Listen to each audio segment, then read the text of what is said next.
Hello everyone, నేను మీ doctor Lakshmi Rao ఎండి Ayurveda. Rainy season అనగానే మనకి నేరేడు పండ్లే గుర్తొస్తాయి కదా.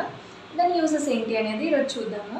ఫస్ట్ దాని యూజెస్ తెలుసుకునే కంటే ముందు రెయినీ సీజన్లో బాడీలో వచ్చే చేంజెస్ ఏంటి అనేది చూడాలి.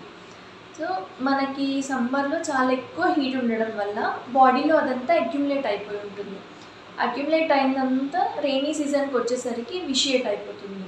దానివల్ల మనకి గ్యాస్ట్రైటిస్ కానీ, బ్లీడింగ్ డిసార్డర్స్ కానీ, డయేరియా కానీ, సమ్ కైండ్ ఆఫ్ ఫీవర్స్ కానీ, ఇవన్నీ మనం చూస్తూ ఉంటాం రెయినీ సీజన్కి వచ్చేసరికి.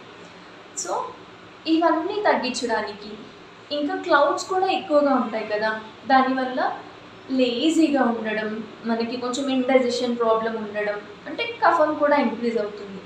ఆల్రెడీ సీజనల్ వైజ్గా ఇంక్రీజ్ అయిన పిత్తం, కఫం, ఇవి రెండింటిని తగ్గించడానికి మనకి నేరేడు పండ్లు అనేవి చాలా బాగా యూస్ అవుతాయి. దాంట్లో మనకి విటమిన్ సి ఉంటుంది, ఫ్లావనాయిడ్స్ ఉంటాయి, యాంటీ ఆక్సిడెంట్స్ ఉంటాయి.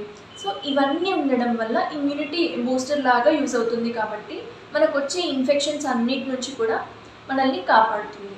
కానీ ఎక్కువగా తీసుకోవడం వల్ల కొంచెం వాతం ఇంక్రీజ్ అవుతుంది. కాబట్టి బ్లోటింగ్ వచ్చే ఛాన్స్ కనిపిస్తూ ఉంటుంది మనకి. కాన్స్టిపేషన్ కానీ, బ్లోటింగ్ కానీ చాలా ఎక్కువగా తీసుకుంటే మాత్రమే.